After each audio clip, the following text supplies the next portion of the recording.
ایک بات جو اکثر سننے میں آتی ہے اور صدیوں سے دہرائی جا رہی ہے وہ یہ ہے کہ اسلام تلوار کے زور پر پھیلا، یعنی لوگوں کو زبردستی مسلمان بنایا گیا۔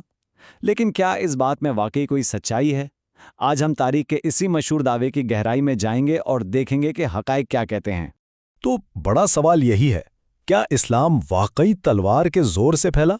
اس سوال کا جواب دینے کے لیے ہم کسی بھی قسم کے جذبات یا پہلے سے بنی ہوئی رائے کو ایک طرف رکھتے ہیں اور صرف ثبوتوں پر بات کریں گے۔ آئیے دیکھتے ہیں کہ اسلام کی اپنی کتاب، تاریخی حقائق اور سیدھی سادھی منطق اس بارے میں کیا بتاتی ہے۔ ٹھیک ہے، تو شروعات کہاں سے کی جائے؟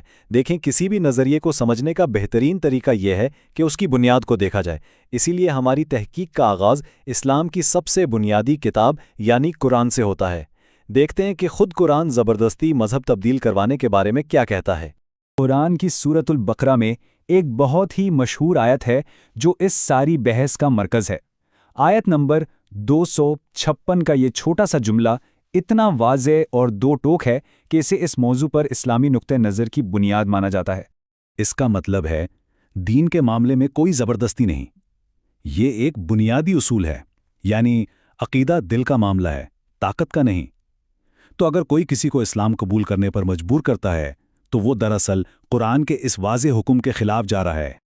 اور یہ بات صرف ایک ہی جگہ پر نہیں کہی گئی۔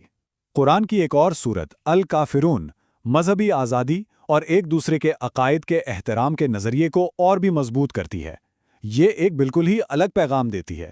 یہ آیت کہتی ہے تمہارے لیے تمہارا دین اور میرے لیے میرا دین۔ اب یہ کسی پر کچھ مسلط کرنے کی زبان تو نہیں ہے، یہ تو باہمی احترام اور امن کے ساتھ رہنے کا اعلان ہے۔ یہ زبردستی کے بالکل الٹ ہے۔ اچھا، تو کتابی باتوں سے نکل کر اب ذرا تاریخ اور منطق کی طرف آتے ہیں۔ اگر اسلام تلوار سے پھیلا تو اس کے ثبوت ہمیں دنیا کے نقشے اور تاریخ کی کتابوں میں صاف نظر آنے چاہیے۔ چلیں اس نظریے کو حقائق کی کسوٹی پر پرکھتے ہیں۔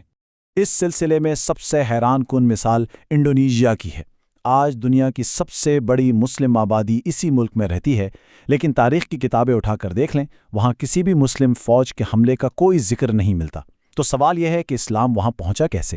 تاریخ بتاتی ہے کہ یہ تاجروں اور صوفی بزرگوں کے ذریعے پھیلا، جن کے اچھے کردار اور ایمانداری نے وہاں کے لوگوں کو متاثر کیا۔ اب ذرا ہندوستان کا کیس دیکھتے ہیں۔ یہ اس نظریے کو پرکھنے کے لیے ایک بہترین مثال ہے۔ مسلم خاندانوں نے یہاں تقریباً 800 سے 1000 سال تک حکومت کی۔ آپ سوچیں، اتنے لمبے عرصے تک ان کے پاس بے پناہ سیاسی اور فوجی طاقت تھی۔ تو سوچنے کی بات ہے، اگر تلوار ہی مذہب پھیلانے کا ذریعہ ہوتی تو 1000 سال کی حکومت کے بعد نتیجہ کیا ہونا چاہیے تھا؟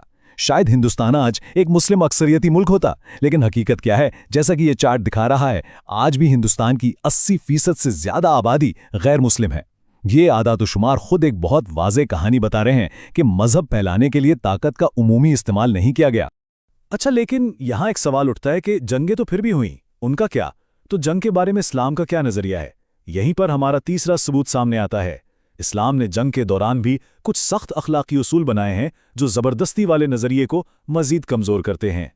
مسلم فوجوں کو یہ واضح ہدایات تھیں، عورتوں، بچوں اور بوڑھوں کو کوئی نقصان نہیں پہنچانا، کسی کی عبادت گاہ کو نہیں گرانا، چاہے وہ مندر ہو یا چرچ، پادریوں اور راہبوں کو کچھ نہیں کہنا، یہاں تک کہ درختوں اور فصلوں کو بھی جلانے کی اجازت نہیں تھی۔ اب سوال یہ پیدا ہوتا ہے کہ جو مذہب جنگ کے دوران بھی اتنی پابندیاں لگاتا ہے، وہ امن کے وقت میں لوگوں کو زبردستی اپنا مذہب قبول کرنے پر کیسے مجبور کر سکتا ہے؟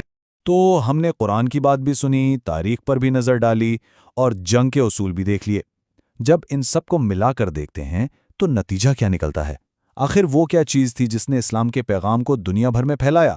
تلوار تھی یا کچھ اور؟ دیکھیں، تلوار اور کردار میں ایک بنیادی فرق ہے۔ تلوار زمین تو فتح کر سکتی ہے لیکن دل نہیں۔ وہ آپ کو جھکا تو سکتی ہے لیکن آپ سے عقیدہ نہیں منوا سکتی۔